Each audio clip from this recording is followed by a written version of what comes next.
ایک عورت کا پتہ چلا کہ ان کا اپنے شوہر سے کبھی بھی لڑائی جھگڑا نہیں ہوا۔ ایک اینکر لڑکی نے ان سے سوال پوچھا کہ ایسا کیسے ہو سکتا ہے کہ آپ کا اتنے سالوں میں اپنے ہسبینڈ سے کوئی جھگڑا نہیں ہوا؟ یقیناً آپ کی لو میرج ہوگی اور آپ بہت خوبصورت ہوں گی، یا آپ کوکنگ میں ایکسپرٹ ہوں گی اور آپ نے اپنے شوہر کا دل جیت لیا ہوگا۔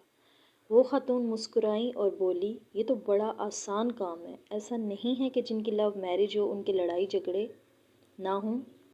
اچھا کھانا پکانے والی کے بھی جھگڑے ہوتے ہوں گے اگر وہ یہ کام نہیں کرتی، یہ تو بڑا آسان کام ہے۔ خاتون نے جواب دیا کہ جب میرا شوہر گھر آتا ہے اور غصے میں ہوتا ہے میں اس وقت خاموش رہتی ہوں۔ خاموشی بھی مختلف قسم کی ہوتی ہے، کچھ خاموشی میں طنز ہوتا ہے، یا چیزوں کو برتنوں کو ادھر ادھر پھینکنا، یا ایسی خاموشی ہوتی ہے جو احترام والی ہوتی ہے۔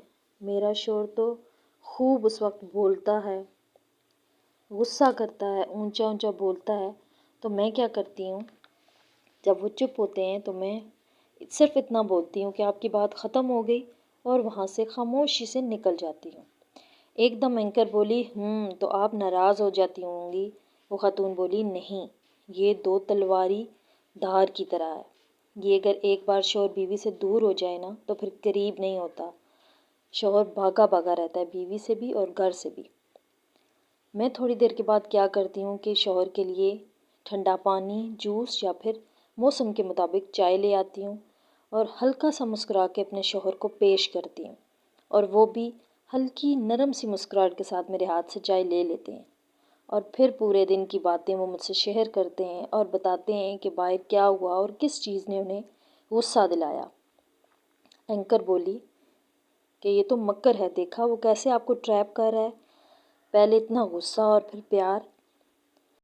کیا آپ کی کوئی سیلف رسپیکٹ نہیں ہے، کوئی عزت نفس نہیں ہے؟ تو وہ خاتون بولی کہ شوہر اور بیوی کے درمیان تو سیلف رسپیکٹ ہوتی ہی نہیں۔ جب اسلام نے شوہر اور بیوی کو لباس بول دیا ہے تو پھر ان میں کیسی سیلف رسپیکٹ؟ اگر شوہر آپ سے ناراض ہے اور آپ کا گھر جو ہے وہ ڈسٹرب ہو رہا ہے، گھر کا ماحول ڈسٹرب ہو رہا ہے، تو آپ کا گھر جو ہے وہ امن کا گہوارہ نہیں بنے گا۔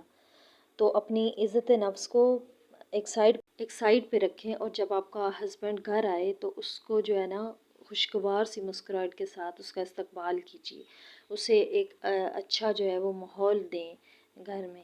اکثر بیویاں وہ ماحول پرووائڈ نہیں کرتی جو کہ انہیں چاہیے ہوتا ہے، آفس سے تھکے آ رہے، آپ کو چاہیے تو یہ ہے کہ جب وہ آفس سے آئے تو اچھی سی مسکراہٹ کے ساتھ اسے سلام کریں، ویلکم کریں، ٹھنڈا پانی پیش کریں، چائے دیں، اگر وہ کھانا کھائے تو اسے گرم گرم کھانا دیں، اور جب وہ تھوڑی دیر کے لیے سکون سے لیٹ جائے 10-15 منٹ کے بعد کھانے کے بعد، تو اس کے بعد آپ اپنے مسائل شیئر کریں۔ یہ تو نہیں ہے کہ ہم اکیلے وہ مسائل حل کریں گی، وہی حل کرے گا، یقیناً اسے اللہ نے گھر کا سربراہ بنایا، لیکن ایک ٹائم تھوڑا اسے دیں کہ وہ اپنا مائنڈ فریش کر لے گھر آ کے، تو اس طرح سے لڑائی جھگڑے بھی نہیں ہوتے۔ اور اگر بیوی اور میاں مطلب آپس میں لڑ رہے ہیں، جھگڑ رہے ہیں، تو بیوی کو میں کہتی ہوں کہ خاموش ہی رہنا چاہیے، اگر کوئی بہت نوعیت کا جھگڑا نہ ہو، بڑی نوعیت کا، لیکن جب شوہر اپنی بھڑاس نکال کے خاموش ہو جائے تو پھر بیوی جو ہے نا آرام سے بولے کہ یہ بات آپ کی غلط ہے یا آپ کے گھر والوں نے یہ غلط کی ہے، تو یقیناً نہیں، وہ 100% وہ آپ کی بات کو سمجھے گا، سنے گا، اور پھر آگے سے آپ کو رپلائی بھی کرے گا۔ اور اگر وہ بھی غصے میں ہے، آپ بھی غصے میں آ جاتی ہیں، تو پھر تو مسئلہ جو ہے نا وہ بگڑ جائے گا۔ تو اسلام نے ہمیں میاں بیوی کے رشتے کو بہت خوبصورت بنایا ہے، تو اپنے رشتے کو خوبصورت بنائیں، اپنے گھر میں امن قائم کیجیے، اور اگر آپ لڑائی جھگڑا رکھیں گے نا تو آپ کا گھر جو ہے نا وہ امن کا نہیں بلکہ ایک لڑائی جھگڑے کا جو ہے وہ گھر بن جائے گا۔ جب میاں بیوی کو اللہ پاک نے لباس کہہ دیا ہے تو پھر میاں بیوی میں کون سی عزت نفس؟ آپ بھی لازمی ایک بار اس پہ عمل کر کے دیکھیے گا، اور دیکھیے گا کہ آپ کا گھر کیسے امن کا گہوارہ بنتا ہے۔ اللہ حافظ۔